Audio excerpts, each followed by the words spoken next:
사도신경으로 신앙 고백 드리시겠습니다. 전능하사 천지를 만드신 하나님 아버지를 내가 믿사오며 그 외아들 우리 주 예수 그리스도를 믿사오니 이는 성령으로 잉태하사 동정녀 마리아에게 나시고 본디오 빌라도에게 고난을 받으사 십자가에 못 박혀 죽으시고 장사한 지 사흘 만에 죽은 자 가운데서 다시 살아나시며 하늘에 오르사 전능하신 하나님 우편에 앉아 계시다가 저리로서 산자와 죽은 자를 심판하러 오시리라. 성령을 믿사오며 거룩한 공예와 성도가 서로 교통하는 것과 죄를 사하여 주시는 것과 몸이 다시 사는 것과 영원히 사는 것을 믿사옵나이다. 아멘. 오늘 7월 10일 매일 성경 말씀은 야고보서 5장 7절부터 12절까지입니다. 오늘은 그 중에서 7절부터 11절까지만 함께 읽도록 하겠습니다. 야고보서 5장 7절입니다. 그러므로 형제들아 주께서 강림하시기까지 길이 참으라. 보라 농부가 땅에서 나는 귀한 열매를 바라고 길이 참아 이른 비와 늦은 비를 기다리나니 너희도 길이 참고 마음을 굳건하게 하라. 주의 강림이 가까우니라. 형제들아 서로 원망하지 말라. 그리하여야 심판을 면하리라. 보라 심판주가 문 밖에 서 계시니라. 형제들아 주의 이름으로 말한 선지자들을 고난과 오래 참음의 본으로 삼으라. 보라 인내하는 자를 우리가 복되다 하나니 너희가 욥의 인내를 들었고 주께서 주신 결말을 보았거니와 주는 가장 자비하시고 긍휼히 여기시는 이시니라. 아멘. 오늘은 이 매일 성경 오늘 토요일 말씀인 야고보서 5장 7절부터 12절 말씀으로 인내라는 제목으로 짧은 메시지 전해보도록 하겠습니다. 야고보서는 세상의 유혹과 욕심을 경계하면서 그것을 이기는 방법으로 인내와 기도를 제시하고 있습니다. 그러면 야고보서의 전체 구조를 한번 살펴보도록 하겠습니다. 야고보서는 1장에 인내와 기도의 내용이 나옵니다. 그리고 2장에 사람을 차별하지 말라, 3장에 말조심해라, 이 말의 중요성을 강조하고 있습니다.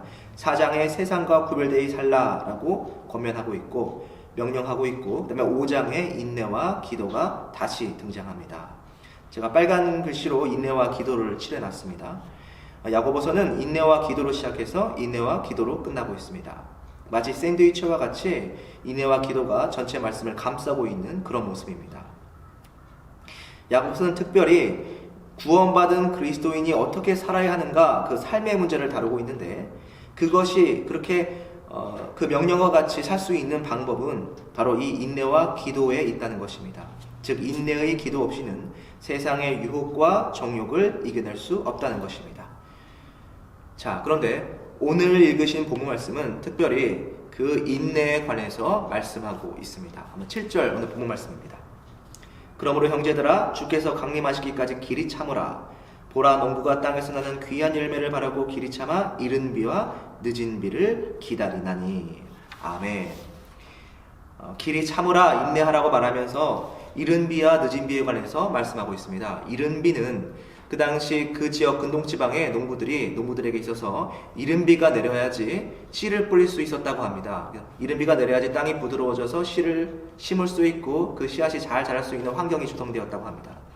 늦은 비는 그 후에 추수하기 전에 과일의 결실을 돕는 그런 비가 되겠습니다.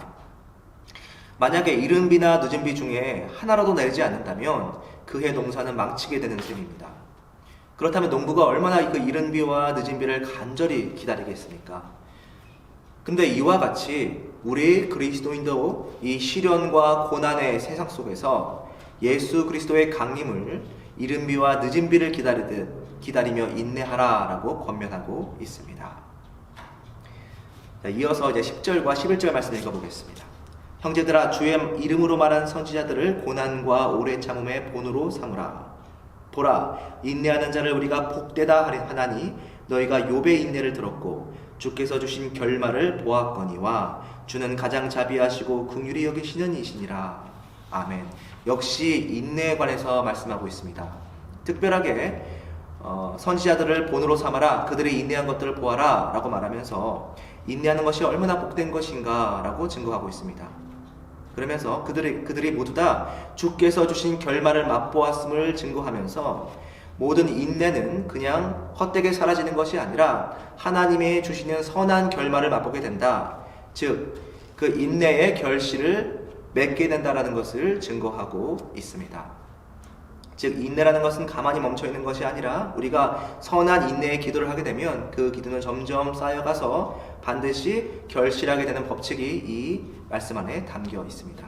자, 그런데 이 법칙은 선한 것에만 존재하는 것이 아니라 악한 것에도 동일하게 적용됩니다. 야고보서 1장 15절 말씀으로 한번 가보도록 하겠습니다.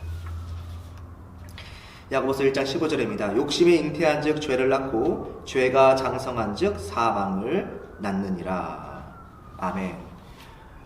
마치 여자가 임신하여 아이를 낳고 그 아이가 장성하여 죽음으로 넘어가는 모습을 비유로 사용하여서 욕심이 사망으로 이어지는 과정을 증거하고 있습니다.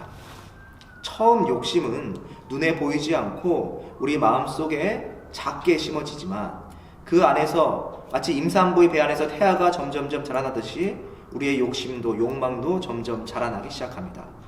그리고 어느 순간 눈에 보이는 죄로 넘어가게 된다는 것입니다. 또 이렇게 눈에 보이는 죄로 발생된 죄도 그냥 가만히 있는 것이 아니라 점점점 성장해 나가서 결국에는 사망으로 넘어간다고 증거하고 있습니다. 이 야고보서 1장 15절 말씀 안에 영적인 법칙이 담겨 있습니다. 첫 번째, 성장한다라는 법칙입니다. 우리가 앞에서 인내의 기도를 통해서 우리의 믿음이 성장하고 하나님의 나라가 성장하는 것과 똑같습니다. 악한 것도 성장한다는 것입니다. 욕심이 죄로 점점 자라나서 죄를 짓는 것으로 성장하고 죄도 점점 성장하여서 죽음으로 성장해 나간다라고 야고보서 1장 15절 말씀이 증거합니다. 또 영적인 법칙 두 번째는 성장하다가 다른 차원으로 넘어간다입니다. 인내의 기도도 계속되어서 기도의 분량이 차면 응답받음으로 넘어가는 것처럼 욕심도 죄의 행위로 넘어가고 죄의 행위도 다시 사망으로 넘어감을 야고보서 1장 15절 말씀이 증거하고 있습니다. 야고보서는 결국 우리의 마음과 삶이 어느 쪽을 향해 머무느냐를 중요하게 다룹니다. 우리의 마음이 하나님을 향해서 기도로 인내로 나가게 된다면 그 선한 결실을 맺게 될 것이지만 반대로 세상을 향해 욕심을 향해 죄를 향해 그렇게 시간을 버리게 된다면 역시 반대의 악한 결실을 맺게 되기 때문에 그러합니다. 그래서 야고보서는 하늘을 향해 인내하며 기도할 것인가 아니면 땅을 향해 마음을 두고 살아갈 것인가 우리에게 제시하고 있습니다. 오늘 이 야고보서 말씀을 앞에 두고 우리 성도님들 모두 믿음 안에서 기도로 인내하며 성령의 열매를 맛보게 되시기를 예수 그리스도의 이름으로 축원합니다. 다 함께 기도드리겠습니다.